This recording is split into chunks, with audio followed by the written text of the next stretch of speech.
sama-sama ada di dalam seminar untuk kepemimpinan. Kami percaya materi yang akan disampaikan oleh hamba-Mu, Ibu Pendeta Susani Pasaribu, akan memberkati kami semua dan menolong kami, para wanita, pemimpin-pemimpin kaum wanita di gereja setempat, pemimpin-pemimpin kaum wanita di wilayah, di daerah, dan juga para ibu-ibu gembala sidang, untuk kami semakin mempertajam kemampuan kepemimpinan di dalam diri kami.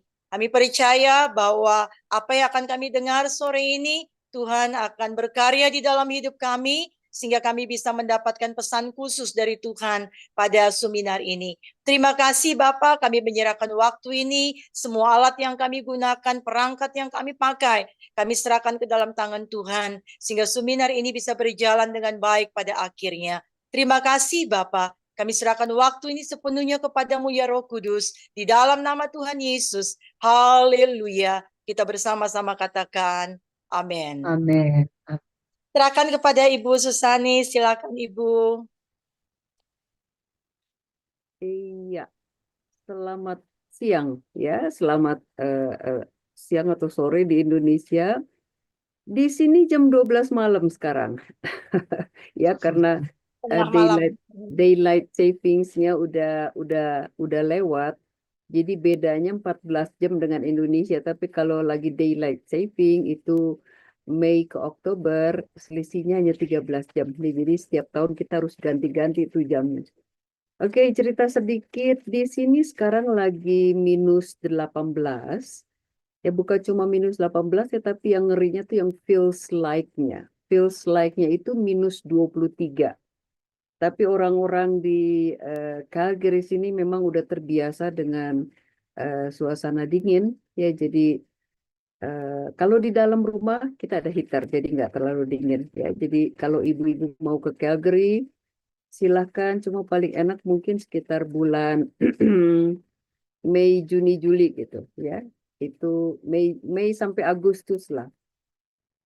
Nah, kalau bulan Oktober itu udah mulai turun salju lagi. Ya, jadi boleh dibilang Calgary ini banyak dinginnya. Ya, tapi itu aja sedikit basa-basi dari Calgary. Saya berharap bahwa ibu-ibu semua dalam keadaan sehat-sehat lahir dan batin ya. Pak Sutrisno udah lama kita nggak ketemu Pak ya.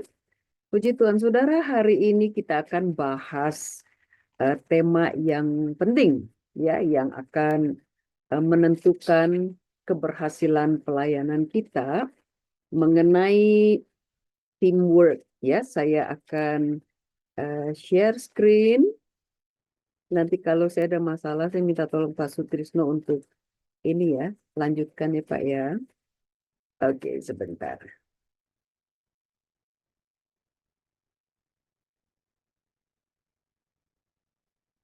Mm-mm.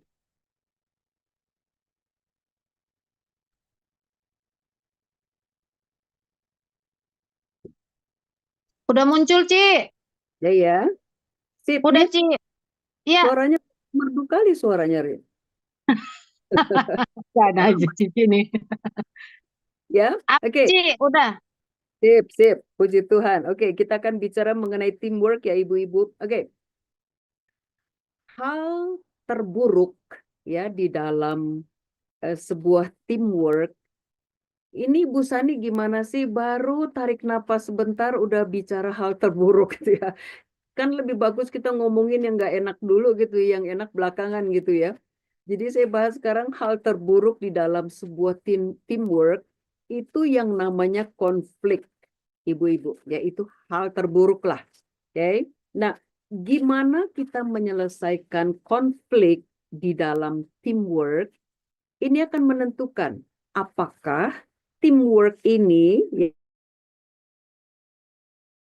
ya pada akhirnya akan menjadi teamwork yang solid dan menghasilkan, atau sebaliknya.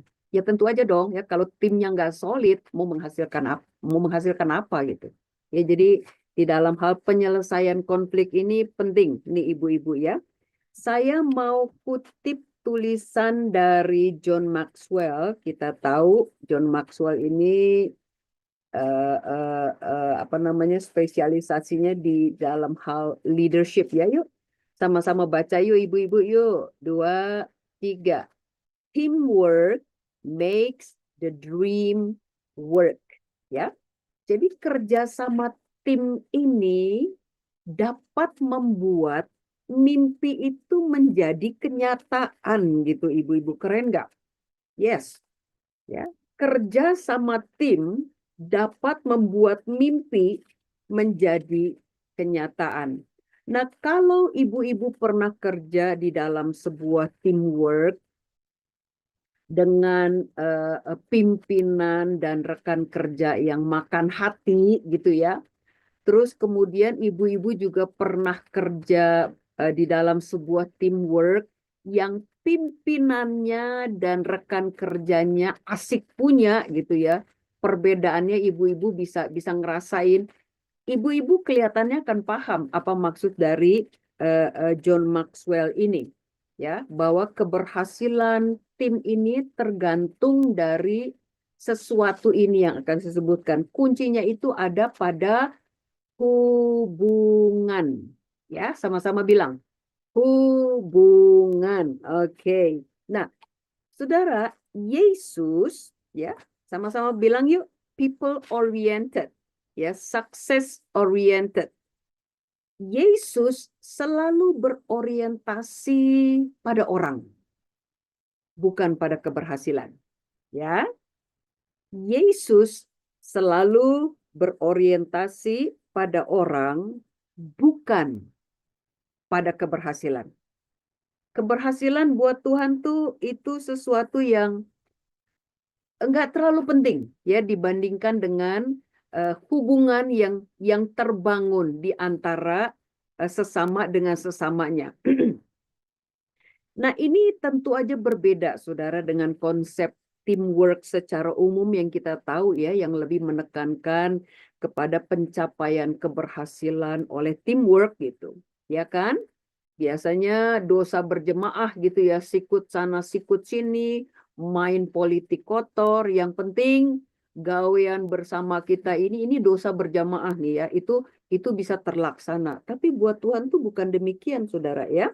Mindset kerajaan Allah itu memang beda, Saudara. Nah, saya mau supaya kita sebagai pengurus kaum wanita GSJA, kita akan menuju ke mindset Yesus ini, yaitu membangun manusianya, ya, membesarkan manusianya di dalam teamwork. Dan saudara akan terkejut, terpesona ngeliat pada waktu kita melakukan seperti yang Yesus mau, membesarkan manusianya, membangun manusianya. Ternyata benefitnya tuh banyak banget tuh, ya. Nanti belakangan kita akan kongkoin dah.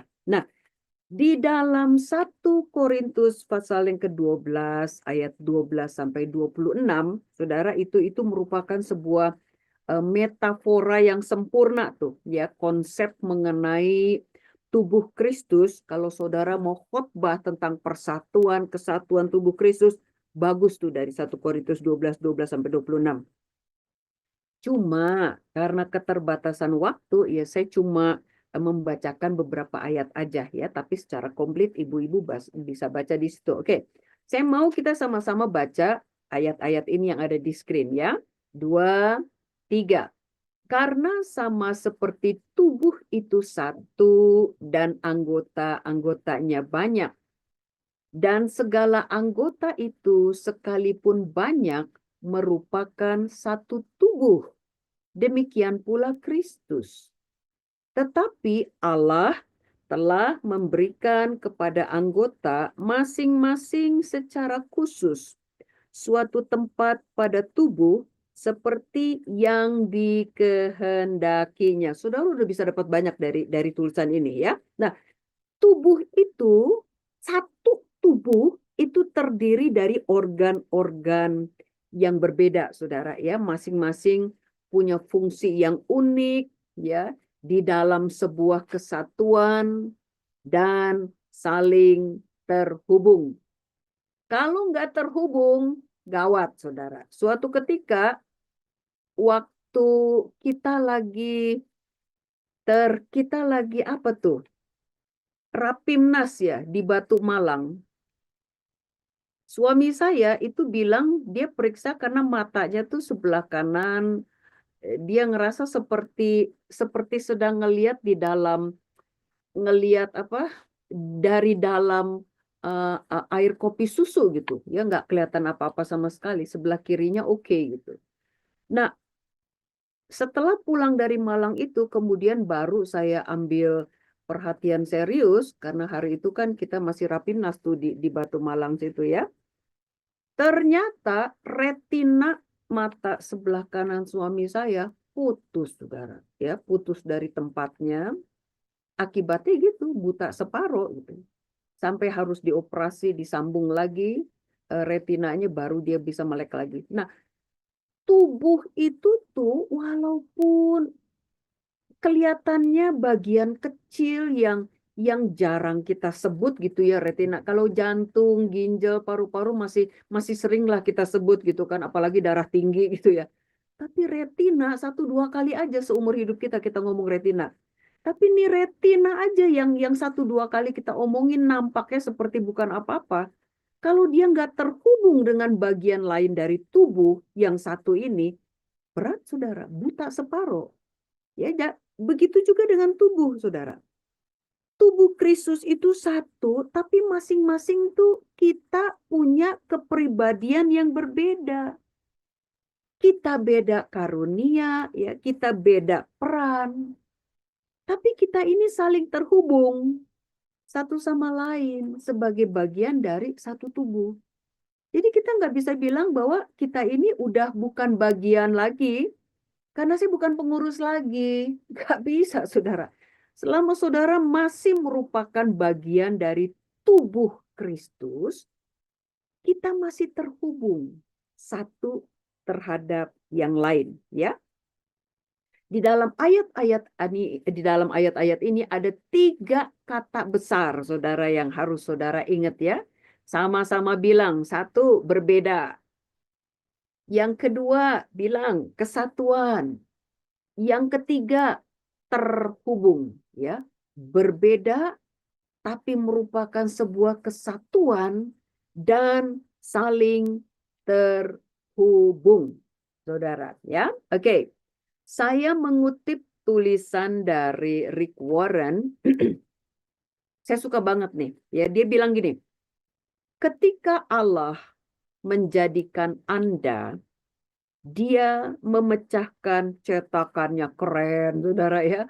Kalau kita cetakan kue kan kita awet-awetin gitu kan seumur hidup kita sampai mati lah baru tuh kita nggak pakai lagi. Tapi ketika Allah menjadikan saudara, dia pecahkan cetakannya loh, saudara. Nggak ada cetakan kedua saudara gitu, nggak ada. Cuma satu, Anda ini unik dan satu-satunya di dunia. Ada teori, ya, teori itu belum bisa dibuktikan kebenarannya, saudara. Ya, teorinya begini, bahwa sangat mungkin manusia memiliki 7 kembaran di dunia, ya. Seorang Esther Subianto, seorang Sutrisno punya 7 kembaran di dunia, walaupun tanpa hubungan kerabat, tanpa hubungan biologis. Kenapa bisa begitu? Ya, saudara, karena kemiripan susunan genetik gitu, ya. Kemiripan susunan genetik. Tapi tetap aja nggak sama. Nah, ada satu istilah lain mungkin saudara pernah dengar ya, yang namanya kembar doppelganger. Semoga saya nggak salah nyebut ya, karena saya belum tahu ini apaan gitu, oke? Disebut sebagai kembar doppelganger. Nah, yang namanya istilah kembar doppelganger ini merupakan sebuah temuan. Temuan ini berarti sudah melalui sebuah penelitian. Kembar doppelganger ini bilang begini, bahwa di suatu tempat di luar sana ada seseorang, ya, kembaran saudara yang punya wajah mirip sama saudara dan perilakunya juga sama.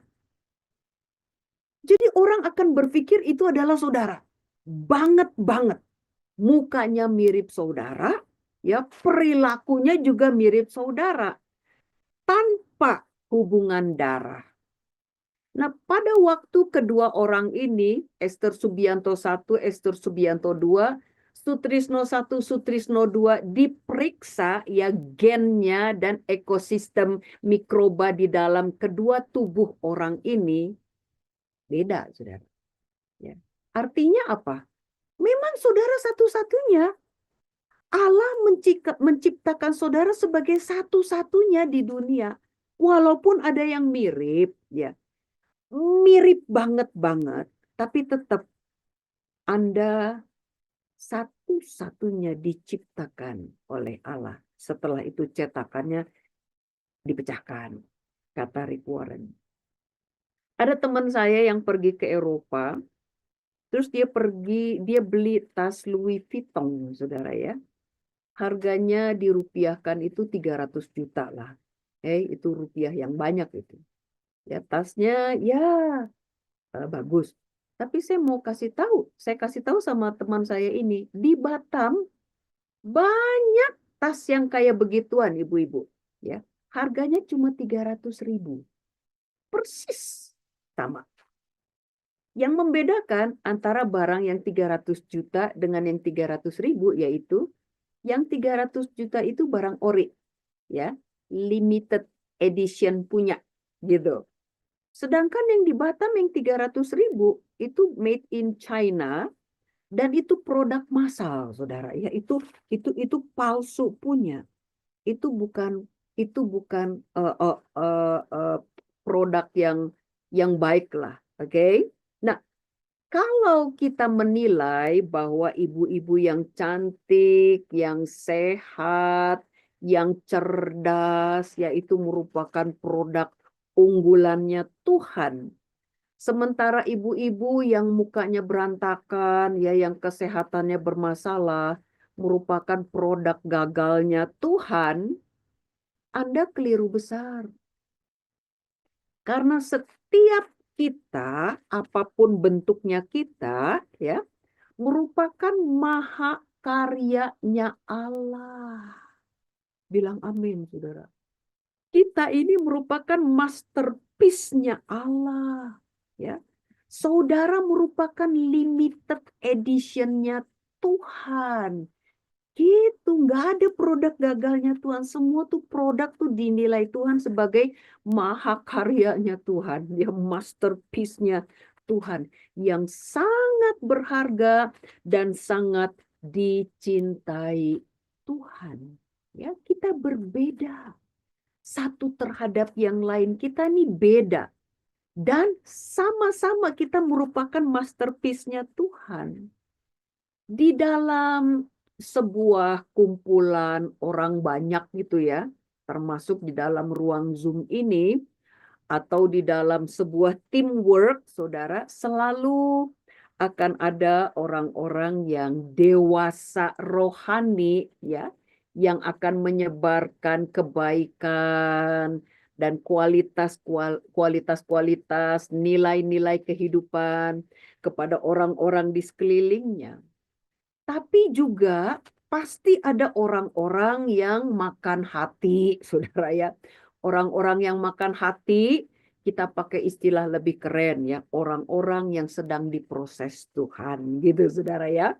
Jadi jangan bilang lagi orang-orang yang makan hati, tapi orang-orang yang sedang diproses Tuhan. Itu selalu ada yang seperti ini gitu. Yang kita ini beda satu sama lain. Kalau ibu-ibu percaya bahwa karakter itu bisa diubahkan oleh Tuhan, jangan pernah bilang, dari sononya saya udah begitu. Kamu harus maklum dong. Saudara ya, pernah bilang begitu? Jangan pernah bilang, dari sononya saya udah begitu, kamu harus maklum sama saya. Gitu saudara. Itu sama dengan saudara mengatakan Tuhan itu impoten. Dia tidak mampu mengubah saya. Itu kan kurang ajar ibu-ibu. Ya. Kita semua harus berubah. Kita semua sedang disempurnakan oleh Tuhan. Jadi ibu-ibu, apalagi ibu-ibu pengurus nih, jangan pernah ngomong lagi dari sononya saya udah begitu, lu mau apa? Gak bisa, saudara. Saudara sedang ngutukin diri saudara sendiri, di satu sisi saudara sedang ngasih tahu Tuhan itu nggak mampu mengubahkan saya. Kurang ajar, saudara. Ya, jangan ngomong gitu lagi. Ya, oke. Nah, perubahan sangat mungkin terjadi, saudara. Ya, perubahan itu sangat mungkin terjadi kalau kita berani membuka diri. Artinya, kita ngakuin bahwa memang sesuatu itu tuh salah, gitu ya. Jangan kita bela-bela, ya. Sifat keras kita, ya. Sifat nggak mau kalah kita, yang seringkali melukai kanan kiri, nyikut kanan kiri orang, melukai perasaan orang itu sebagai sesuatu yang baik. Kita harus akui bahwa itu tuh sesuatu yang salah gitu ibu-ibu, ya. Dan kita membutuhkan pertolongan Tuhan untuk mengubahnya. Artinya kita berani membuka diri gitu. Terus kita berani membahasnya. Berani membahasnya artinya nggak malu ngaku salah gitu ibu-ibu. Ya, jangan gengsi untuk ngaku salah.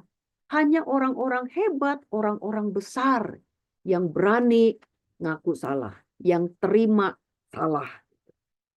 Ya, lalu kemudian kita juga harus berani berubah. Roh Kudus itu pro. Roh Kudus itu berpihak kepada orang-orang yang mau berubah, ya, dan dia akan kerjakan perubahan itu.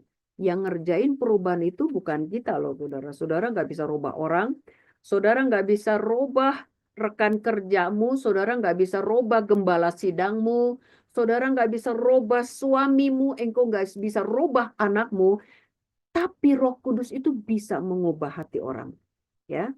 Kalau kita mau diubahkan Tuhan, kita harus berani berubah, saudara. Yes, itu bukan sesuatu yang bagus untuk saya pertahankan. Saya harus berubah. Kalau kita simpan rapat-rapat kelemahan kita, ya, ini rahasia lah gitu kan. Cuma kita yang tahu, orang lain nggak tahu gitu. Rahasia kita simpan rapat-rapat.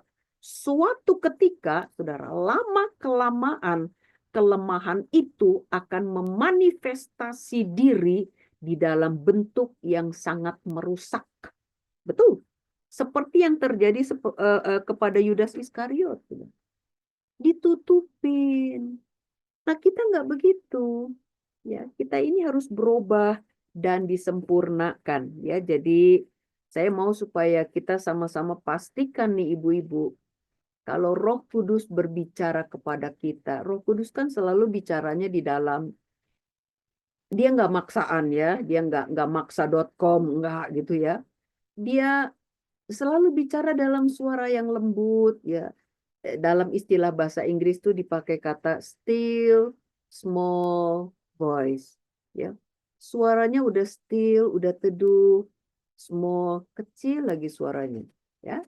Roh Kudus tuh bicara di dalam suara yang sangat kecil, yang teduh. Betul-betul kita harus menyimak, ngasih tahu sama kita, menyingkapkan sesuatu kepada kita. Kita harus merespons segera dengan bertobat dan meninggalkan dosa itu. Ya, jadi jangan abaikan suara Roh Kudus, saudara. Lama-kelamaan kita akan baal gitu ya. Lama-kelamaan justru dosa itu tuh dulu waktu kita berbuat salah, okay, belum berbentuk perbuatan ya, ini baru niat hati doang ini baru niat pikiran doang. Tuhan tuh udah tahu. Roh Kudus bicara di dalam hati kita. Hati kita duk-dukan, duk duk duk duk duk duk duk duk gitu ya. Tapi kalau kita abain terus tuh suara, udahlah, tetap aja kita pikir-pikiran nggak benar tentang orang lain ya.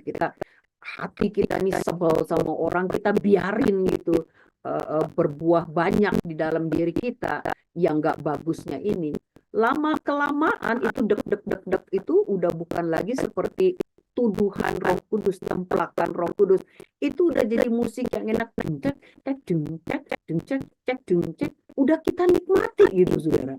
Ya, jadi pastikan kalau Roh Kudus bicara dalam suara yang still small voice itu, responi segera dengan bertobat. Ya Tuhan, ampuni saya. Ya, ampuni saya. Begitu, saudara ya. Nah, ibu-ibu, Allah itu menyukai keragaman. Ya, ini tulisan dari Rick Warren juga ya. Allah menyukai keragaman, bukan keseragaman. Ya, ibu-ibu tentu ngerti dong keragaman ya. Keragaman itu kayak kita lah di ruang Zoom ini, ada yang Jawa, ada yang Batak, ya, ada yang Chinese, ada yang Manado, ya, ada Toraja. Ini campuran macam-macam dengan karakter yang berbeda-beda. Keragaman itu bicara mengenai bermacam-macam perbedaan gitu yang dimiliki tiap orang di dalam suatu kumpulan orang-orang gitu. Ya, Allah tuh suka yang kayak beginian. Allah tuh suka karena memang semakin bervariasinya sebuah keragaman ya, itu semakin stabil di suatu komunitas. Aduh, saya lupa sih siapa yang ngomong begitu gitu ya. Dan Tuhan itu memakai semua jenis kepribadian ibu-ibu. Jadi yang dipakai sama Tuhan bukan cuma yang kolerik bisa menjadi pemimpin, leadership-nya kuat. Enggak juga tuh ya. Tuhan pakai semua jenis kepribadian. Oke. Petrus tipikalnya sanguin. Ya. Paulus ini kolerik. Mereka dipakai Tuhan di tempat masing-masing. Jadi ibu-ibu nggak usah khawatir dengan ya memang Tuhan udah kasih saya kepribadian seperti ini. Ya, saya nggak bisa seperti orang lain gitu kan. Udah, terima kasih Tuhan dengan apa adanya saya. Tuhan tuh bisa memakai kita. Jadi kita jangan sampai terintimidasi ya, atau merasa minder dengan pelayanan besar orang lain, ibu-ibu. Ya, kalau saya terintimidasi, aduh kayaknya aduh dia makin besar ya, saya makin gak apa-apa, aduh gawat saya makin gak kelihatan. Gak usah minder, ya, gak usah terintimidasi dengan pelayanan orang lain. Bukankah Allah yang menaruh kita di sini? Bukankah Allah yang menempatkan kita di sini, saudara? Ya, saya pinjam istilah Rick Warren. Ya, kalau ibu pernah baca tulisannya di dalam Purpose Driven Life, itu ada kecemburuan karunia. Ya, kecemburuan karunia ini pada waktu kita membandingkan karunia kita dengan karunia orang lain. Nah, ya. Lalu kemudian kita marah, kita iri dengan cara Allah memakai orang lain itu. Kita kecewa karena kita nggak bisa seperti orang lain itu. Dan yang terjadi di mana-mana. Mungkin juga ada di dalam pengurusan kaum wanita terjadi ada orang-orang yang iri dengan pelayanan orang-orang ibu-ibu yang lain, ada orang-orang yang marah dengan pelayanan ibu-ibu lain karena dia nggak bisa dipakai seperti ibu-ibu itu. Ya, suami saya bilang begini, pelayanan itu ibarat mobil. Ya. Di kali ini saya baru bisa melihat secara jelas ya beberapa mobil yang pernah saya lihat di Indonesia dan yang belum pernah saya lihat di Indonesia. Cucu saya orang-orang ya yang Max umur 2 tahun sana, Joel umur 5 tahun dan Noah umur 6 tahun. Ini cucu yang 2 tahun 5 tahun 6 tahun kerjaan cuma nambah mobil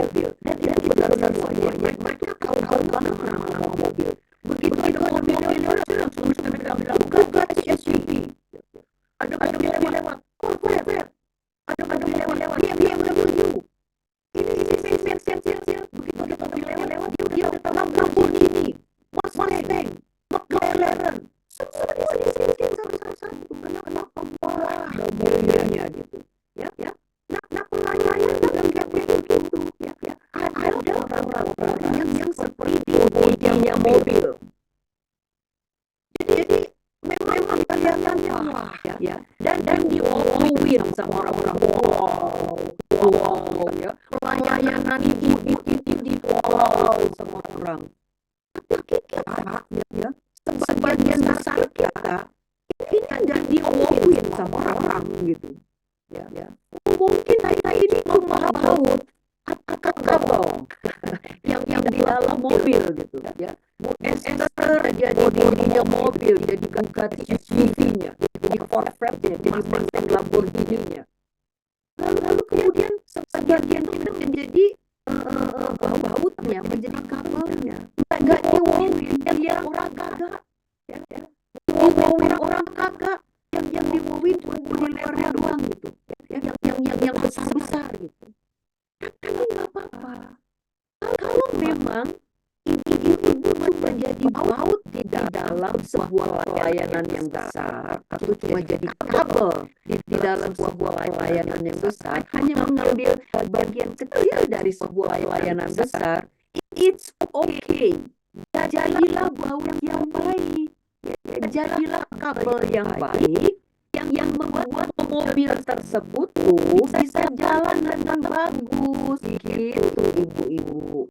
Jadi jangan mentang-mentang saya ini cuma baut, saya ini kabel. Udah, gua mogok, udahlah, buat apa sih ngerjain yang begini? Toh kita nggak kelihatan ini. Kenapa harus besar, ibu-ibu? Toh upahnya Bu Esther sama upahnya kita yang baut dan kabel ini sama. Coba sama-sama baca ayat ini yuk. 2, 3. Baik sekali perbuatanmu itu, hai hambaku yang baik dan setia. Engkau telah setia dalam perkara kecil, aku akan memberikan kepadamu tanggung jawab dalam perkara yang besar. Masuklah dan turutlah dalam kebahagiaan Tuhanmu. Ya, ini dikasih tahu sama Tuhan Yesus kepada orang yang punya 5 talenta sama 2 talenta. Ya, ini beda jauh, beda separuhnya gitu. Tapi karena yang 5 talenta, yang 2 talenta melakukan yang terbaik mereka dengan apa yang mereka punya, ya upahnya sama. Saya percaya kalau yang terima 1 talenta pun melakukan yang terbaiknya dengan yang 1 talenta, Yesus juga akan ngomong hal yang sama, saudara. Ya, jadi enggak kepada yang 5 talenta Yesus ngomong begini, terus yang 2 talenta dikurangin sedikit itu kalimatnya, enggak, sama upahnya. Jadi kalau gitu kenapa kita gusar? Yang enggak perlu iri dengan pelayanan orang lain. Lakukan aja yang terbaik di pos Anda. Ya, Anda sebagai apa? Sebagai body, sebagai setirnya, sebagai bautnya, sebagai kabelnya, lakukan aja yang terbaik di situ. Kan yang menilai kita kan Tuhan. Amin ya ibu-ibu ya. Oke. Lalu yang kedua, nah ini ekstrim kirinya nih. Ekstrim kanannya kecemburuan karunia, yang ekstrim kirinya namanya proyeksi karunia, ya. Yang proyeksi karunia ini waktu kita menuntut orang lain sama seperti kita, ya, menjadi sama seperti kita. Kita mau supaya orang lain melakukan seperti kita melakukan. Kita mau supaya orang lain terbeban seperti kita terbeban, ya. Dan kita nggak sabar pada waktu orang lain nggak sama seperti kita, gitu ibu-ibu. Ya, nah salah satu hal terburuk yang mungkin kita lakukan yaitu membandingkan diri kita dengan orang lain. Ya, kita membandingkan diri kita dengan orang lain. Kalau tadi kecemburuan karunia kan kita iri sama orang lain kan. Ini yang proyeksi karunia ini kita sebel sama orang lain karena orang lain tuh nggak kerja seperti kita gitu. Kita gregetan, ya. Kenapa sih dia nggak melayani, nggak sungguh-sungguh seperti saya ini sungguh-sungguh gitu kan? Nah, ini kelemahan saya, ibu-ibu. Ya, ini kelemahan saya dan ini membuat saya kemudian menjadi hakim yang tidak adil bagi sesama saya. Dan kemudian Roh Kudus singkapkan kepada saya bahwa pada waktu saya menghakimi orang lain, saya sedang mendukakan Roh Kudus Allah. Dan saya minta ampun kepada Tuhan. Ya, saya bertobat dan saya nggak mau melakukan hal itu lagi. Hati-hati dengan kesombongan rohani, ibu-ibu. Ya, kesombongan rohani ini memandang rendah orang lain. Itu bisa bikin kita ya menjadi, dalam bahasa Inggrisnya istilahnya gini, a walking rebuke. Ya, jadi kita ini orang yang suka negur, ya, jalan kanan kiri negur orang, menghakimi orang, kayak begitu ya, a walking rebuke. Karena kita merasa diri kita ini lebih baik daripada orang lain. Ya, nah, ada satu tips sederhana yang bisa saya kasih kepada ibu-ibu ya. Yuk baca sama-sama yuk. 2, 3. Bertekadlah untuk tidak memberi perhatian berlebih kepada apapun kecuali Yesus. Wah, saudara ya, ini kebenarannya ini dalam banget nih, dan ini akan sangat menolong saudara dan saya ada di jalur yang benar. Ya. Misalnya kayak gini. Kalau orang memuji ibu-ibu, ya, bilang terima kasih.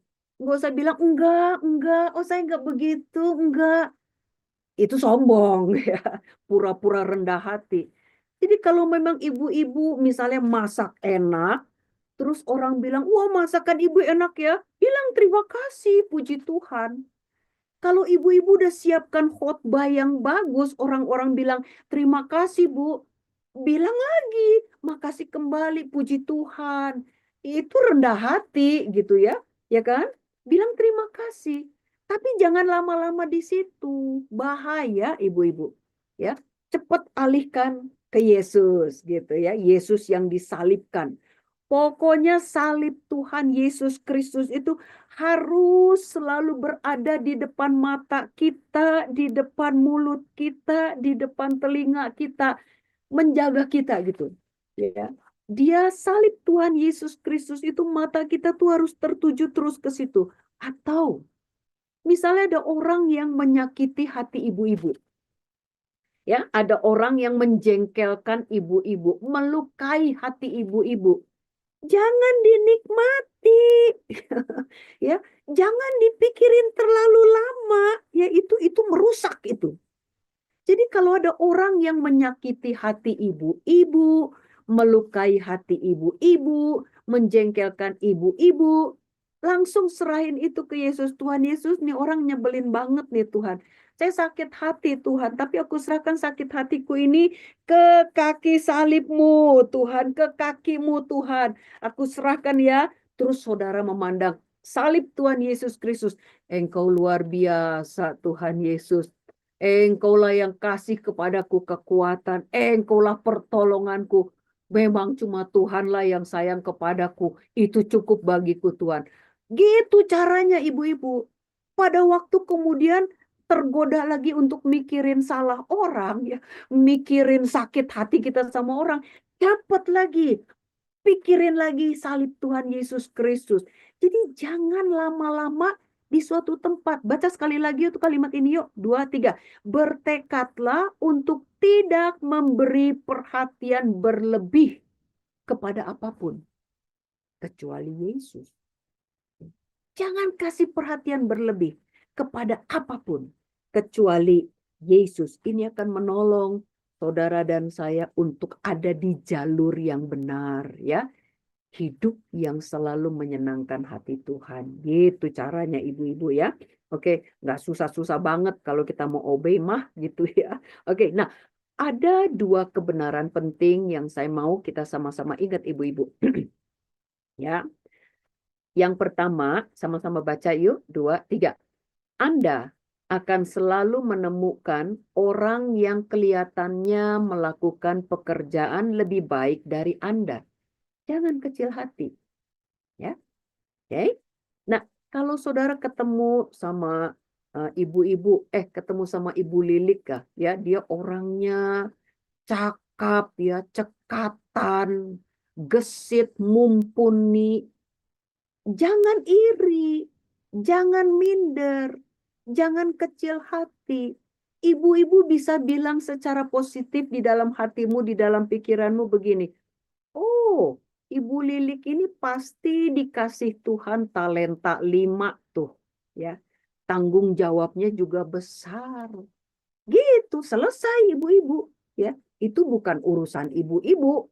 Ya, urusan ibu-ibu adalah mengerjakan yang Tuhan kasih kepada ibu-ibu dengan sebaik mungkin, ya, dengan yang usaha terbaik ibu-ibu lah. Oke? Jadi jangan kecil hati kalau kita ngelihat orang lain kok lebih bagus, lebih hebat. It's okay, ya. Dia dipercayakan Tuhan lebih daripada kita. Kan kita kan beda satu sama lain. Oke? Nah, yang kedua, sama-sama baca yuk. 2, 3.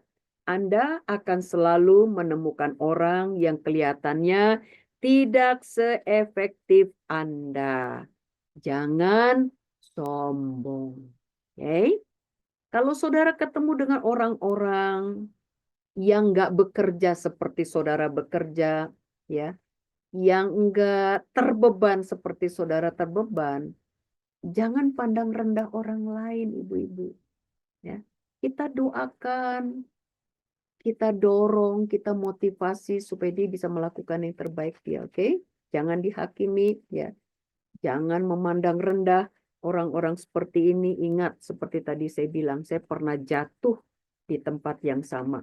Ya, waktu saya menghakimi orang, saya sedang mendukakan Roh Kudus Allah. Oke? Nah, saya mau kita baca sama-sama ayat ini. Yuk, 2, 3. Tetapi Allah telah memberikan kepada anggota masing-masing secara khusus suatu tempat pada tubuh seperti yang dikehendakinya. Amin. Yang menaruh kita di posisi hari ini nih, ibu-ibu punya talenta 5, 2, atau 1, siapa? Tuhan. Kenapa 5, kenapa 2, kenapa 1? Ya memang Tuhan maunya gitu, mau apa? Ya. Seperti yang dikehendakinya. Kita ini beda satu sama lain gitu ibu-ibu. Nah, kalau kita percaya ya Allah menciptakan kita berbeda, maka kita nggak akan cepat gusar gitu ibu-ibu ya. Waktu orang berbeda pendapat dengan kita, beda selera, beda cara dari kita nggak akan gusar. Ya, memang kita beda gitu. Saya kasih ke Ibu Esther, Ibu Emi, Ibu Lilik, Ibu Gio, Ibu Made, berlima ini, masing-masing bahan yang sama. Terigu, 2 ons. Pisang, masing-masing dapat 5. Gula pasir, garam sedikit, sama santan sedikit, sama mentega sedikit, sama minyak goreng. Mereka saya mintakan mengolah pisang goreng. Nggak ada yang sama rasanya. Masing-masing tuh punya caranya sendiri, punya pendapatnya sendiri tentang membuat pisang goreng yang enak gitu. Ya, ini berbeda. Ya memang begitu Allah ciptakan kita berbeda gitu ya, ibu-ibu ya. Jadi kita jangan cepat gusar kalau orang lain tuh beda dari kita gitu. Cara dia melayani tuh beda dari saya. Ya. Kok pendapat dia kok beda ya? Kayaknya kayak nentang saya terus. Enggak, bukannya nentang. Memang beda. Beda sudut pandangnya gitu. It's okay. Sekarang kita perlu mensiasati aja keberbedaan ini ya menjadi tambahan motor untuk membuat perahu itu jalannya lebih cepat gitu ibu-ibu ya. Jadi jangan sampai kemudian perbedaan ini menjadi hambatan yang membuat laju pelayanan itu terhambat ya, bukan itu maksudnya Tuhan waktu dia menciptakan kita berbeda satu sama lain ya. Nah, kalau ibu-ibu masih ingat ya pelajaran kita terdahulu mengenai servant leadership, apaan itu?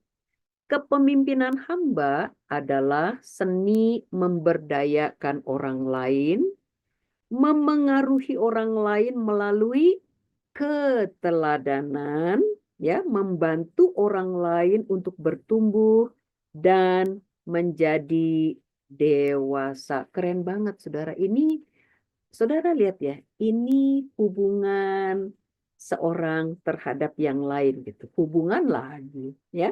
Nah, saya berharap semoga kebenaran dari pengajaran ini menjadi bagian hidup kita, bagian hidup kita sebagai pengurus kaum wanita, ya. Di dalam teamwork kita ini membesarkan orang lain melalui keteladanan. Bilang amin, saudara. Ya. Seperti yang Yesus lakukan. Okay? Yesus itu kemana-mana dia selalu memberi teladan, ibu-ibu. Kenapa Yesus dibaptis? Yesus nggak perlu dibaptis. Satu-satunya manusia di dunia ini nggak perlu dibaptis, nggak perlu lahir baru, yaitu Yesus. Karena dia suci, ya dia nggak berdosa. Lalu kemudian dia membiarkan dirinya dibaptis oleh Yohanes. Dia Yesus ini lahir baru. Kenapa? Kasih contoh sama kita. Kasih teladan sama kita bahwa kita ini perlu dibaptis, bahwa kita ini perlu lahir baru. Kayak gitu ibu-ibu. Ya. Nah, kemanapun Yesus pergi waktu dia ada di muka bumi ini, dia bahasa Inggrisnya dibilang simplify everything. Ya. Dia mempermudah segala sesuatu.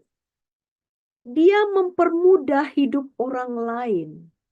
Sedangkan kita yang hidup di zaman now ini terpengaruh oleh pemeo dunia. Kalau bisa dipersulit, kenapa dipermudah?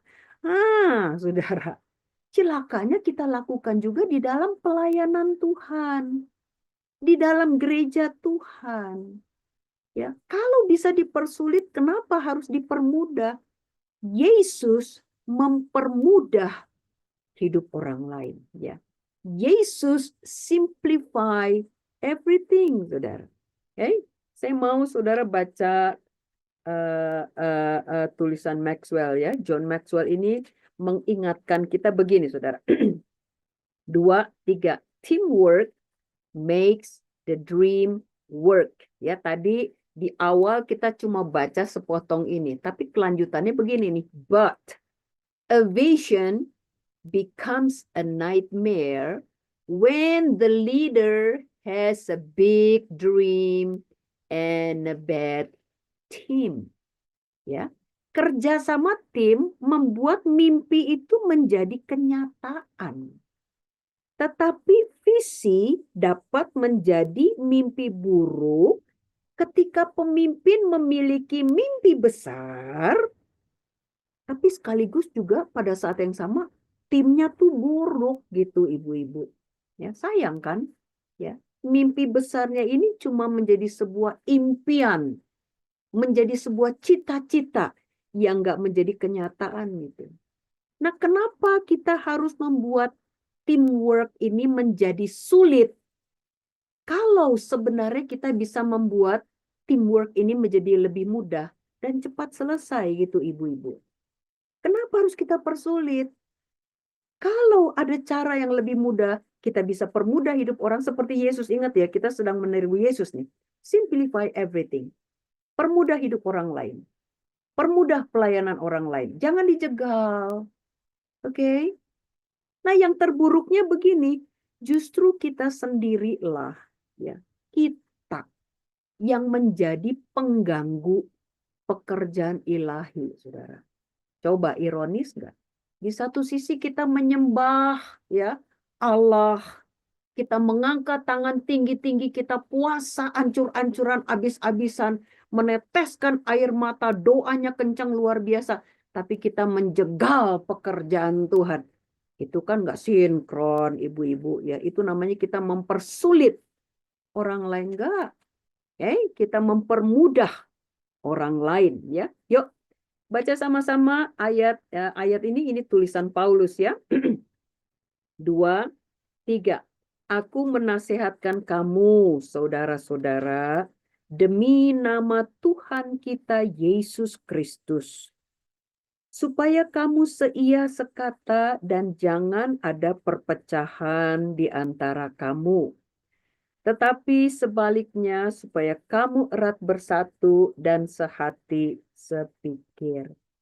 Ibu-ibu, persoalan yang dulu ada di jemaat Korintus, kita hadapi hari ini.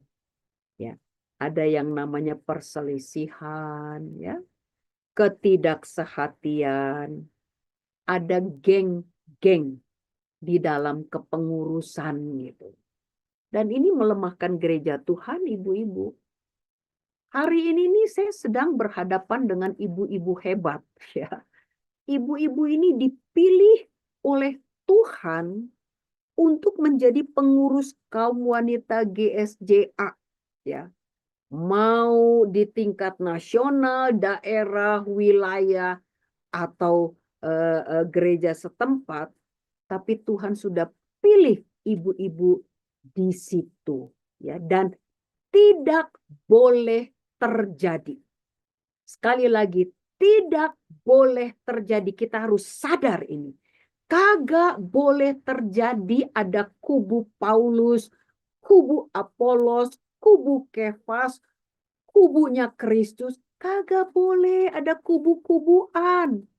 Yang empunya pelayanan kaum wanita ini, yang punya gawean ini Tuhan Yesus Kristus.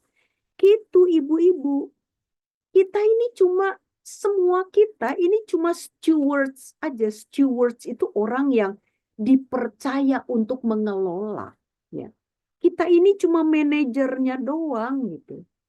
Jadi kalau kita nggak mendukung program kaum wanita, karena alasan sekarang saya udah nggak menjabat lagi gitu kan.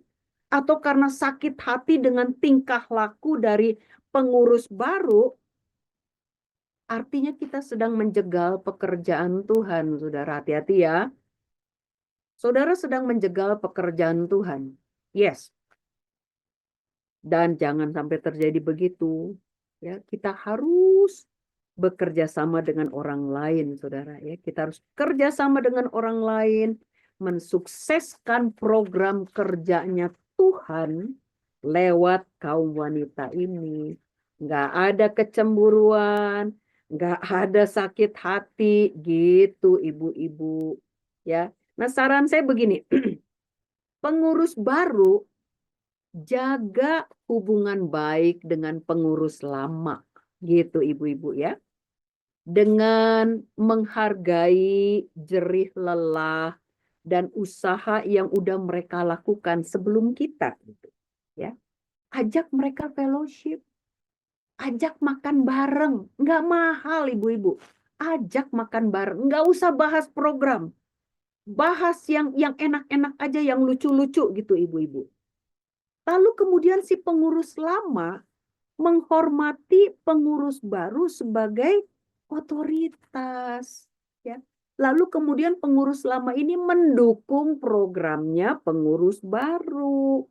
Program kerja pengurus baru kan elok kan kalau begitu. Itu yang Tuhan mau gitu ibu-ibu. Bukan saling kubu-kubuan, kubu Apolos, kubu Paulus. Karena saya sekarang bukan pengurus lagi, udah terserah lo, kagak bisa. Ya, selama ibu-ibu masih dikasih Tuhan, ya, cinta kepada kaum wanita ini, kita masih punya tanggung jawab loh di hadapan Tuhan. Kita harus memajukan kaum wanita, ibu-ibu. Ya, oke. Kalau ibu-ibu ya, setiap orang Kristen itu mau mencari senantiasa ya, menyenangkan hati Tuhan di dalam peran apapun yang mereka ada di dalam tubuh Kristus, nggak bakal tuh terjadi kebingungan dan perselisihan. Yes, si pemimpin, si anggota, si pengurus baru, si mantan pengurus, sama-sama mencari menyenangkan hati Tuhan gitu. Sedap ibu-ibu. kita lakukan yang terbaik kita di tempat kita gitu. Ya, ini teamwork ini nih sedap gitu. Ya. Dan teamwork ini dapat dipakai Tuhan loh, ya, sebagai kesempatan untuk saling mendorong, saling menguatkan, saling membesarkan, gitu kan? Tapi kita harus waspadai ya, ada yang nggak happy waktu kita rukun. Makanya kita dibikin sakit hati satu terhadap yang lain. Jadi yang kita urus apa? Halo, pengurus lama. Halo, pengurus baru. Apa yang Anda urus? Sakit hati si ini dengan si ibu ini, ya. Kagak terima kelakuan ibu. Terus kayak begitu. Lah kapan majunya? Kapan majunya? Kita harus bertobat. Tinggalkan sakit hati, buang kepahitan, buang kemarahan. Sekarang melesat, maju.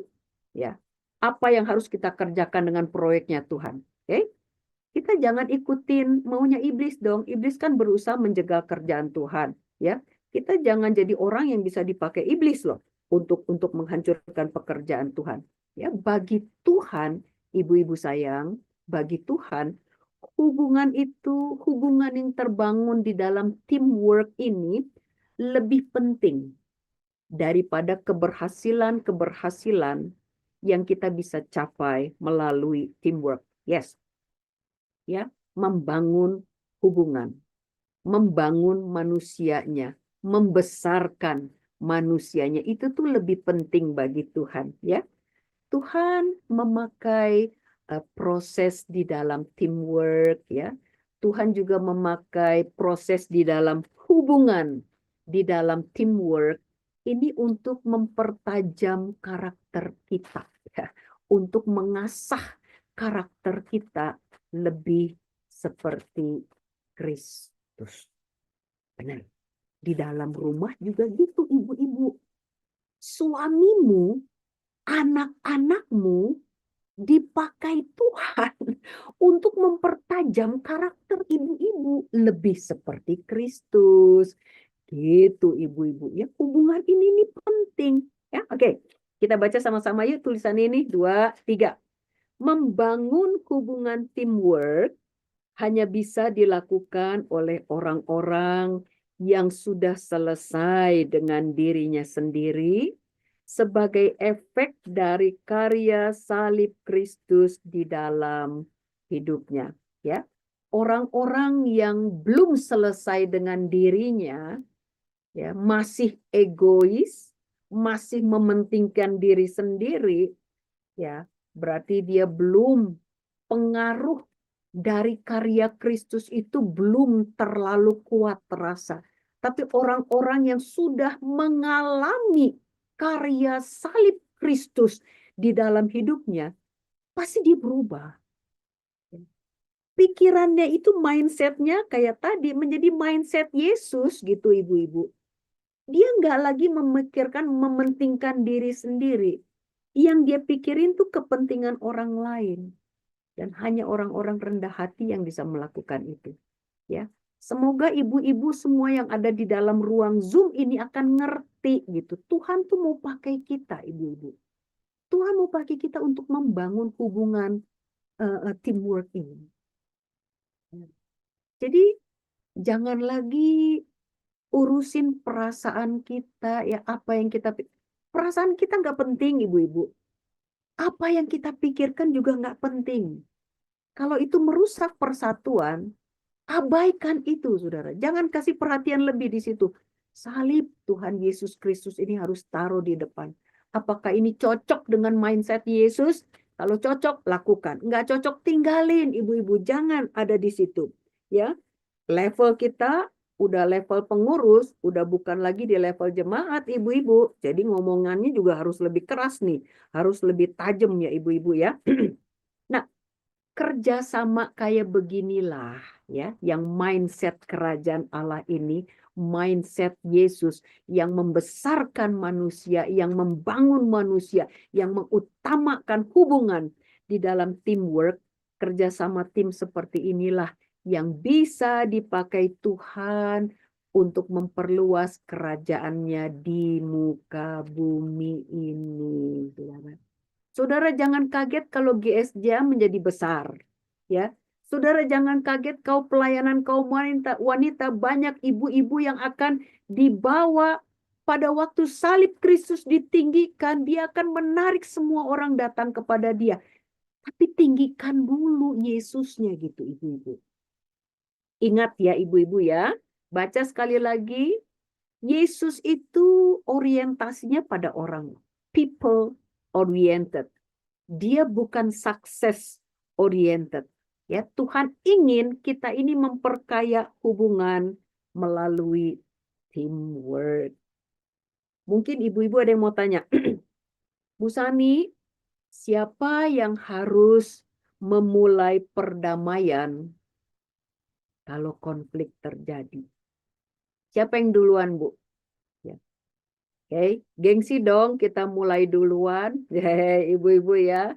Oke, gengsi kita, harga diri kita semua udah dipakukan di salib Tuhan Yesus Kristus.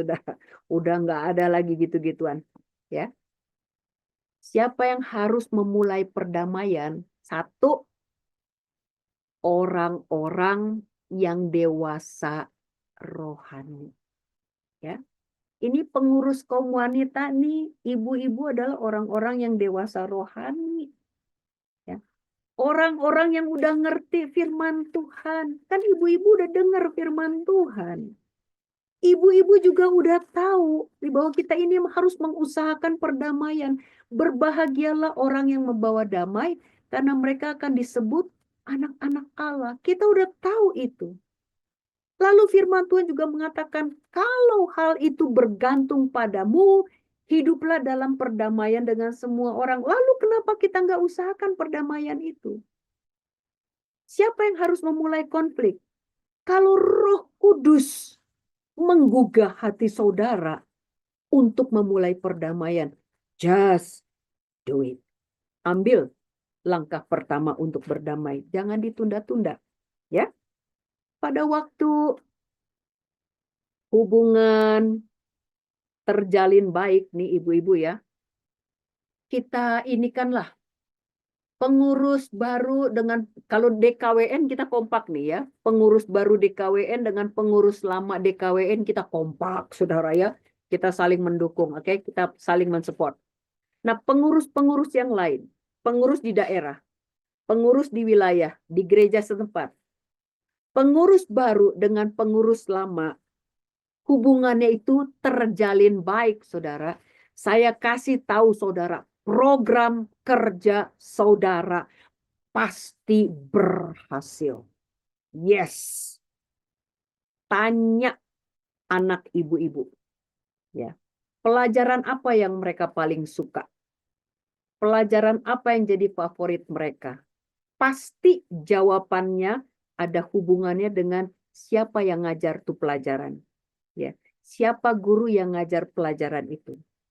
Karena pasti yang anak-anak tuh akan lebih mudah mencerna pelajaran dari seseorang yang care kepada mereka, ya, yang perhatian, yang baik hati, ya. Maka pelajaran yang disampaikan anaknya tuh cepat nyerap dibandingkan sama guru-guru yang jauh lebih pintar dari si guru ini nih. Misalnya gurunya pintar banget gitu, tapi gurunya cuek dan nggak pedulian. Anak-anak nggak mudeng, nggak nangkep gitu. Nah kita juga begitu ibu-ibu. Ya, selama orientasi kita adalah orang seperti Yesus, seperti yang Yesus lakukan, Allah akan membuat pelayanan ibu-ibu berhasil. Yes, saya jamin. Kenapa? Karena firman Tuhan bilang begini ibu-ibu. Sama-sama baca. Kesanalah Allah memerintahkan berkat. Nggak usah dicari berkatnya, saudara. Nggak usah dikejar. Berkatnya diperintahkan Allah ke sana. Kemana? Ke tempat orang-orang kumpul hidup dengan rukun. Baca sama-sama ayat ini 2-3. Alangkah baiknya dan indahnya apabila saudara-saudara diam bersama dengan rukun. Di dalam bahasa Inggris lebih jelas nih dikasih tahu. How wonderful it is, how pleasant when brothers live together in harmony. Ya, harmony itu artinya beda. Do, re, mi, fa, sol, la, si, do. Do, mi, sol. Tapi begitu dibunyiin sama-sama, harmoni enak gitu, saudara. Beda, tapi bisa rukun. Pengurus lama, pengurus baru beda, tapi bisa rukun. Hidup bersama. Kayak gitu loh ibu-ibu. Nah, kekumpulan-kumpulan orang yang menghargai hubungan inilah, ke situ Allah akan memerintahkan berkat. Ya. Jadi Mazmur 133 ini memerintahkan kita untuk mengutamakan hubungan ibu-ibu, mengutamakan persatuan. Selebihnya Tuhanlah yang memberkati usaha kita, Tuhanlah yang memberkati kebutuhan kita, Tuhanlah yang memberkati pelayanan kita. Tapi kalau kita balik, pokoknya yang penting program kerja duluan. Sebodoh orang itu mau melakukan apa enggak, jangan harap berhasil. Karena nggak akan ada perkenanan Tuhan di situ. Nggak akan ada berkat Tuhan diperintahkan ke situ ibu-ibu. Ya, jadi sekarang yuk kita rubah mindsetnya ke mindset Yesus ya. Ingat, Yesus berorientasi pada orang. Ya, bukan pada keberhasilan. Saya mau supaya kita membangun hubungan dengan orang. Kalau saudara mau diberkati oleh Tuhan. Ya, jadi buang sakit hati. Amin ya ibu-ibu ya. Buang kemarahan. Buang kepahitan. Kalau sore ini pengampunan itu perlu diberikan, lepaskanlah. Berikanlah. Ya. Dengan pertolongan Tuhan, Dia akan kasih kepada kita kemampuan untuk bisa mengasihi orang-orang yang tadinya sulit untuk kita kasihi. Yes, Tuhan bisa. Tuhan sangat mau nih. Tuhan sangat mau ibu-ibu. Sore ini Tuhan sangat mau menyembuhkan luka hati kita. Menyembuhkan kemarahan kita. Menyembuhkan kepahitan kita. Sangat mau. Ya, hanya buka hati ibu-ibu. Gitu. Okay? Mungkin ya selama ibu-ibu mendengarkan pelajaran ini, Roh Kudus itu mengingatkan ibu-ibu, ya, dengan siapa saya perlu memulihkan hubungan saat ini. Oke, ingat, kalau Roh Kudus ingatkan ibu-ibu kepada seseorang, jangan abaikan itu. Ya, berarti itu sesuatu yang penting untuk ibu-ibu selesaikan. Nanti selesai Zoom ini, ya, coba hubungin ibu itu, ya, yang Roh Kudus itu tunjuk, pulihkan hubungan dengan dia, ajak makan, ya, beliin sesuatu, gitu, oke, bangun hubungan. Tapi kalau dia nggak mau gimana Bu Sani? Saya kan malu dong. Berusaha lagi, nggak apa-apa. Gengsi saya, nggak usah ngomong gengsi. Sekali lagi gengsi kita, harga diri kita udah dipakukan di kayu salib, ibu-ibu. Kita udah nggak ada harga diri lagi. Kita udah nggak ada gengsi lagi. Pokoknya yang bisa kita lakukan yaitu saya mau melakukan apa yang Tuhan mau. Dan Tuhan pasti berkati usaha baik ibu-ibu. Ya, kalau orang itu masih keras hati juga, it's okay ya. Ibu-ibu sudah melakukan bagian ibu-ibu. Sekarang tinggal doakan tuh orang, berkati dia. Nanti malam-malam Tuhan akan kasih dia mimpi seperti Tuhan ngomong ke si Laban. Ya, seperti Tuhan ingatkan Ahashiweros gitu. Oke? Hey, kau jangan kau apa-apakan si Yakub itu ya. Dia adalah orang pilihanku, kata Tuhan ke si Laban. Tuhan juga bisa bicara kepada orang itu yang keras hati itu, yang nggak mau bertobat, nggak mau berdamai. Ya, kau berdamai kau. Keras kepala kali kau ini bah, gitu ya. Oke? Tenang ibu-ibu, nggak usah dihakimi, nggak usah cari dukungan dengan ngomong ke yang lain. Tahu nggak? Saya udah berusaha berdamai, tapi dia nggak mau loh. Dia nggak usah. Ya, jangan ngomong terlalu banyak loh. Pokoknya fokus pikirin salib Tuhan Yesus Kristus, ibu-ibu. Oke? Oke. Mimpi DKWN ini besar, ibu-ibu. Ya, pertumbuhan jemaat baik secara kualitas maupun kuantitas. Nah, biarlah mimpi besar ini juga didukung dengan tim yang solid. Oke? Mulai dari diri kita sendiri. Ya, Roh Kudus kiranya akan menolong kita, saudara, mengerjakan proyeknya Tuhan ini. Dan yang terakhir, ibu-ibu jangan tidur dulu ya. Ada sebuah video klip lucu, saudara, tentang the power of teamwork. Saya serahkan kepada Lilika atau Pak Sutrisnoka yang akan bantu, silakan. Kita lihat ya. Ya, Pak, saya akan share.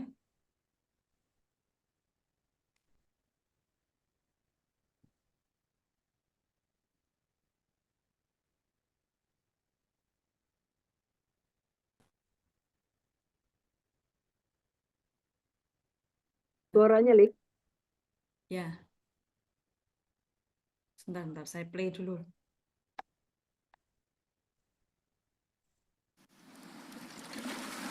Hmm.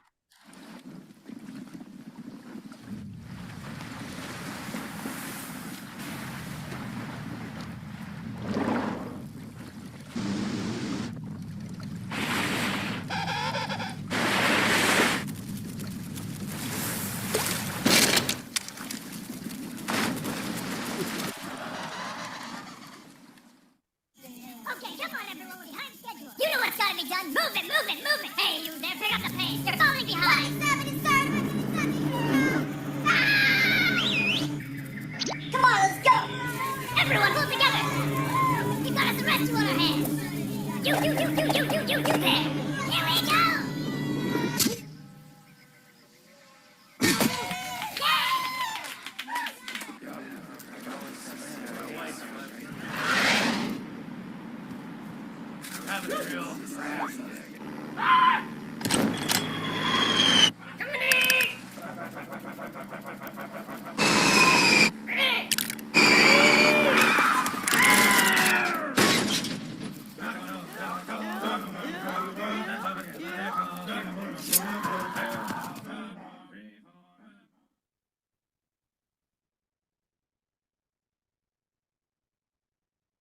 Oke, jangan jalan sendirian. Take the bus. Saya serahkan kepada Ibu Lilik atau Ibu Emi. Thank you. Mari, Ibu Emi.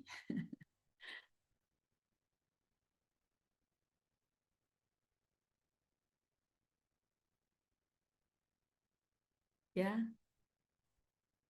Ibu Emi.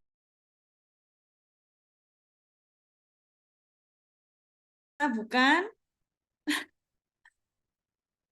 Bagaimana kesan videonya tadi? Bu Sani tidak komentar, kita harus mengkomentari videonya. Bahwa ternyata tetap ada seorang pemimpin, tapi walaupun kita kecil, kalau backingnya bersama-sama atau bersama-sama melakukan sesuatu, pasti jadinya luar biasa. Oh, mic-nya Ibu Emi belum dibuka, Pak Sutrisno. Bisakah Pak Sutrisno buka?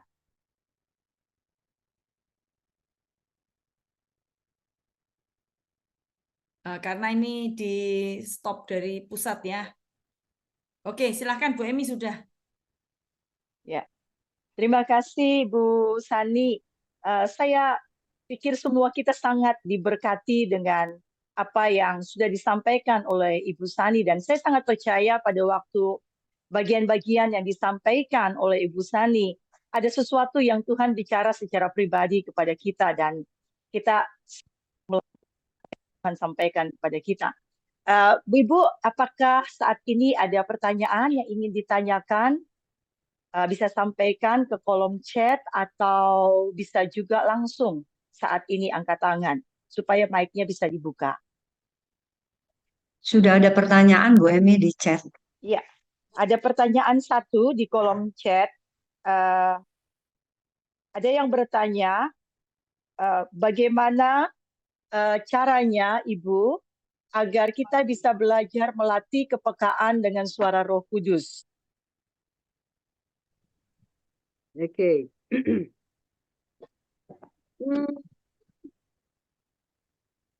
Setiap kali kita membaca firman Tuhan, ya, kita biasakan begini, Ibu-ibu. Tuhan, bicaralah kepada saya hari ini, ya. Lalu kemudian firman Tuhan yang kita baca hari itu, yang kita dengar hari itu, kita harus anggap itu sebagai pesan Tuhan kepada kita, ya. Kita lakukan. Nah, dengan begitu tuh kita sedang mengasah hati kita tuh untuk sensitif kepada apa yang Tuhan mau dan apa yang Tuhan tuh nggak mau gitu. Lama kelamaan kita menjadi terbiasa untuk tahu mensortir ini dari Tuhan atau bukan gitu. Ya. Jadi biasanya Tuhan itu berbicara nggak akan kontrari dengan firman Tuhan, pasti akan selaras dengan firman Tuhan. Tapi caranya ya kita harus balik lagi ke kita dengan Tuhan gitu ya. Itu harus dibangun hubungan yang karib, yang dekat, dan juga firman Tuhan berbicara kepada kita gitu ya. Biasakan di situ, dengan begitu kita ngerti, oh ini suara Tuhan, oh ini bukan suara Tuhan, dan sebagainya. Oke? Jadi latihan terus menerus gitu ya, sampai kita terbiasa dengan hal itu, kebiasaan yang baik. Oke. Baik, terima kasih Bu Sani. Ibu Samuel Juwito, semoga ini bisa menjawab. Kemudian Bu Sani, ada lagi pertanyaan dari Ibu Farida Siagian dari Satu Sumut. Ya, terima kasih Bu Sani untuk pelajaran hari ini. Saya Farida Siagian mau tanya, langkah apa yang harus kita perbuat jika orang-orang sering menjegal kita, merendahkan, bahkan tidak menganggap kita, dan kita sudah selalu memperlakukan dia dengan baik, menyapa dan menyambut.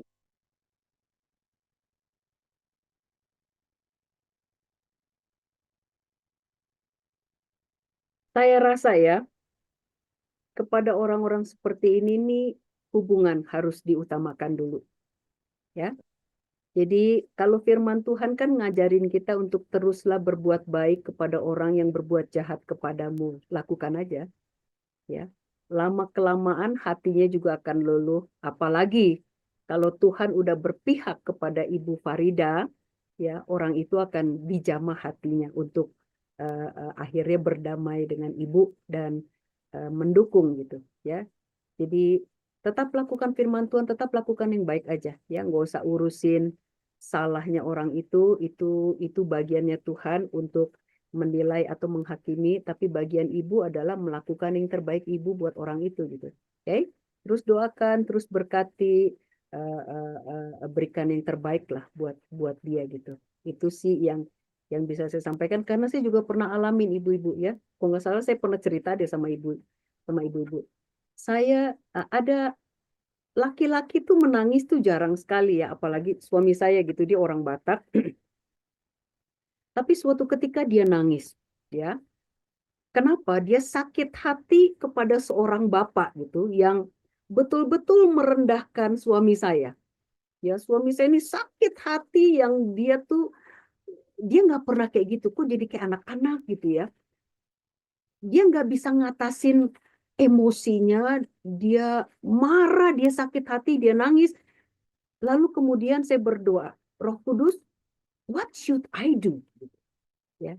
Dan Tuhan tuh kasih kepada saya hikmat, saudara. Apa yang harus kami lakukan? Saya bilang sama suami saya, oke, Pak, oke, Tuhan mau kita ampunin orang itu, Tuhan mau kita berkati orang itu. Nggak bisa, kata suami saya, nggak bisa ya, ngampunin, berkati, apalagi gitu, nggak bisa. Tapi akhirnya kemudian ya ceritanya lah Roh Kudus garap hati suami saya untuk dia akhirnya bisa berdoa ya, dia ampunin bapak itu, di dalam doanya dia ucapkan, saya sebagai saksinya mendengar, lalu kemudian dia berkati bapak itu. Waktu dia berkati bapak itu, suami saya nangis lagi, tapi nangisnya udah beban hilang. Dan ini satu hal yang Roh Kudus taruh di dalam hati saya, lakukan sesuatu. Sesuatu itu apa? Setiap minggu ya, setiap hari Rabu kami mengundang Bapak ini dan keluarganya makan di rumah. Itu yang Tuhan suruh. Oke? Jadi akhirnya kemudian hubungan kami itu berjalan sangat bagus gitu, bagus banget sama keluarga Bapak ini gitu ya, sampai kepada hari ini. Jadi itu Ibu Farida Siagian, lakukan firman Tuhan, oke? Jangan ikutin apa perasaan Ibu, sekali lagi perasaan kita nggak penting, pikiran kita juga nggak penting. Lakukan firman Tuhan, Tuhan akan bela Ibu. Ya, Tuhan akan bela kebenarannya. Oke, orang-orang yang melakukan kebenaran Tuhan. Oke, Tuhan berkati. Ya, tetap semangat Bu Farida. Ya, satu yang Ibu Sani tadi sampaikan bahwa semuanya sudah dipakukan di kayu salib ya. Tuhan tolong bisa mampu melewatinya. Ya, karena saya percaya bahwa seperti kesaksian yang Bu Sani sampaikan tadi bahwa segala sesuatu itu pasti akan indah pada akhirnya begitu. Kalau kita tidak pernah menyerah, kita terus melakukan apa yang Tuhan mau untuk kita lakukan. Baik, ibu-ibu sekalian, apakah ada yang ingin lagi bertanya secara langsung? Mari silakan. Saya akan bertanya, Ibu Ya, Sani, Bu Lili silakan. ini mengenai teamwork ya. Biasanya kan di gereja atau di pengurus wilayah atau di KWD itu kan ditunjuk kita itu menjadi satu pengurus gitu. Pengurus KW wilayah ditunjuk dari gembala. Nah, bisa jadi orang-orang yang ditunjuk itu tidak sefrekuensi dengan kita. Jadi, ada satu orang atau dua orang yang tidak sefrekuensi gitu, tidak cocok gitu loh dalam cara pemikirannya, caranya. Nah, kalau diteruskan, misalnya kami selalu setiap kali rapat, selalu kok bentur karena nggak cocok dengan orang satu ini. Pilihannya, apakah saya yang keluar, seandainya saya pengurus, atau saya mengeluarkan dia? Kalau bertahan, itu nampaknya agak sulit karena selalu tidak cocok, tidak sefrekuensi begitu. Selalu, akhirnya kalau satu tim ini ada satu yang memberati, kan kita nggak maju-maju gara-gara satu orang ini. Apa yang harus kita lakukan? Itu Bu Sani. Iya, ya jadi saya kembalikan lagi kepada bahasan awal kita ya, bahwa Yesus itu berorientasi kepada hubungan ya, kepada orang. Jadi yang perlu kita upayakan dulu, kenapa sampai dia tuh against terus gitu ya, kenapa? Pasti ada alasannya dong ya kan, mungkin ya ada sesuatu yang perlu diselesaikan, atau mungkin tak kenal maka tak sayang ya, atau apalah gitu. Jadi kalau misalnya usaha-usaha udah kita lakukan dan dia masih tetap kayak begitu, ya kita perlu hikmat Tuhan deh. Tuhan, apa yang harus kita lakukan nih? Kita udah berusaha untuk membangun hubungan dengan dia. Cuma yang saya tahu, yang saya mengerti sih begini, Bu Lilik, bahwa kalau seseorang itu udah kita sentuh bagian pribadinya ya, jadi maksudnya dia itu, kita peduli dengan perasaan dia, kita peduli dengan pergumulan dia, biasanya tuh hatinya tuh akan luluh gitu. Biasanya ya. Nah, saya nggak ngerti kalau sampai kemudian misalnya kita udah mencoba PDKT kepada orang itu, kita berusaha untuk ngerti pergumulan dia, apa namanya, perhatian kita lah, bahwa kita tuh peduli dengan apa yang sedang jadi pergumulan doa dia gitu. Biasanya dia peduli. Tapi kalau dia akan berubah. Tapi kalau misalnya dia tetap nggak berubah, ya mungkin gembala harus ngambil keputusan. Inilah ya apa yang harus dilakukan. Seperti Bu Lilik tadi bilang, saya juga nggak ngerti apakah kita yang harus keluar atau orang itu yang harus dikeluarkan. Nah, kalau kita keluar, kita udah ngerti ya, oke, kita keluar. Tapi kalau orang itu yang dikeluarin, jangan-jangan malah dia jadi jauh dari Tuhan gitu, malah atau meninggalkan Tuhan. Resikonya ini juga harus dihitung, ya, mana resiko yang lebih minim lah.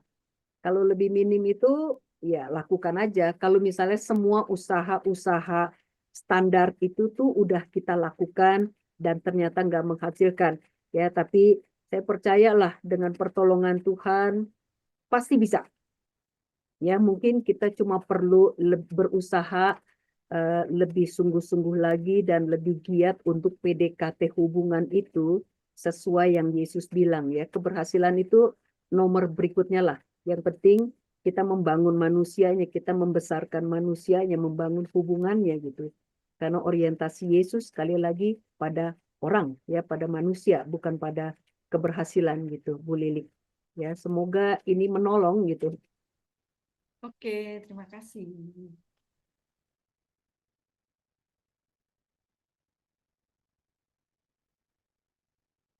Di unmute Bu. Unmute dulu Ibu Emi.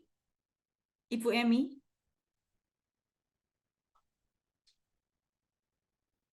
Ibu Emi, suaranya belum terdengar Ibu. Oh, mic-nya masih tertutup mic-nya. Pak Sutrisno ya. Pak Sutrisno. Oh ya, oke. Ya, apa yang disampaikan oleh Ibu Lili, saya berasa bahwa itu hampir dihadapi oleh banyak hal di dalam kepemimpinan, dan terima kasih untuk jawaban dari Ibu Sani. Memang tidak gampang untuk melewatinya, tapi puji Tuhan, apa yang menjadi masukan sangat menolong kita semua. Baik, Bu Ibu, apakah ada pertanyaan lagi yang ingin menanyakan secara langsung? Kita masih ada beberapa menit lagi sebelum kita mengakhiri seminar pada sore ini. Ada yang ingin bertanya langsung? Ada di kolom live tadi yang mengatakan Ari Lasso bilang sentuhlah dia tepat di hatinya, kata Bu Yeni. Oke. Apakah ada pertanyaan? Silakan.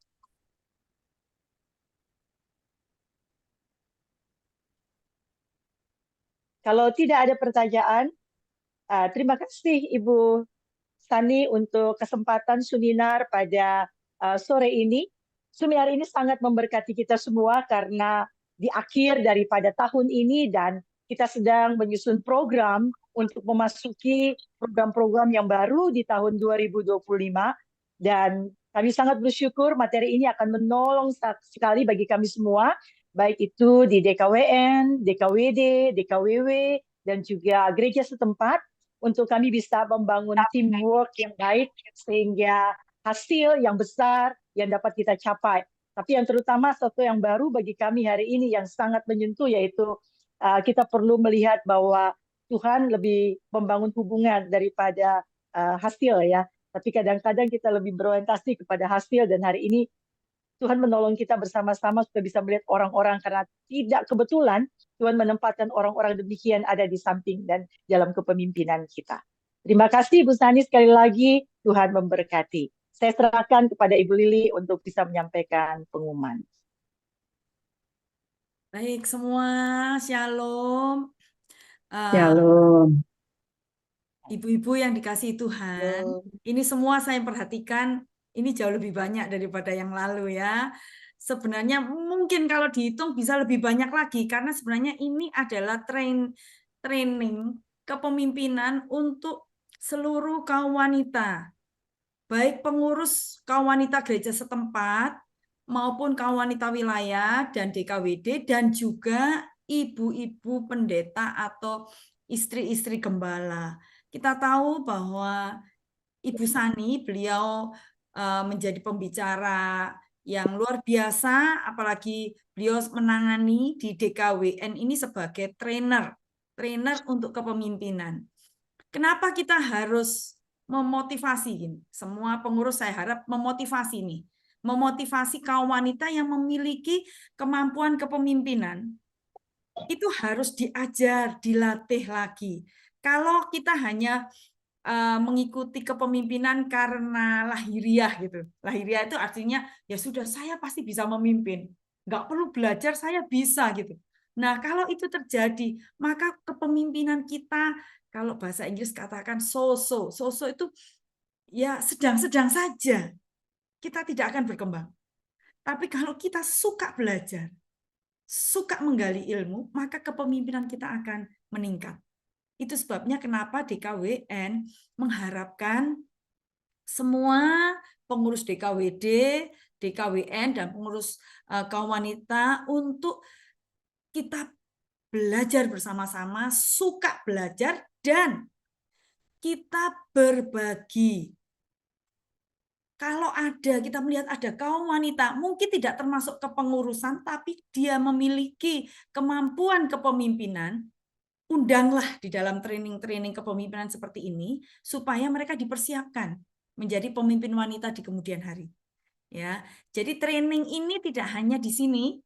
Tahun depan, ini training yang terakhir di tahun ini, tapi tahun depan kita akan ada lagi training kepemimpinan. Jadi kita berusaha, Departemen Kaum Wanita Nasional ini berusaha untuk meningkatkan pemimpin-pemimpin wanita, membangkitkan pemimpin-pemimpin wanita. Supaya nanti semakin banyak pemimpin wanita yang muncul, bukan berarti menggulingkan laki-laki, tidak. Tetapi kita akan semakin bisa memimpin kaum wanita di gereja. Ketahuilah, dan saudara juga tahu bahwa di gereja kita, kaum wanita jauh lebih banyak jemaatnya. Nah, kalau pemimpinnya lebih banyak laki-laki kan susah untuk mendekati kaum wanita. Begitu ya ibu-ibu ya. Saya harap ibu-ibu akan mendukung. Tahun depan akan ada lagi training kepemimpinan dan ikut, undang yang lain ikut. Kalau saudara mendapat berkat saat ini, saya percaya saudara akan melibatkan orang lain. Itu yang pertama yang saya rindukan.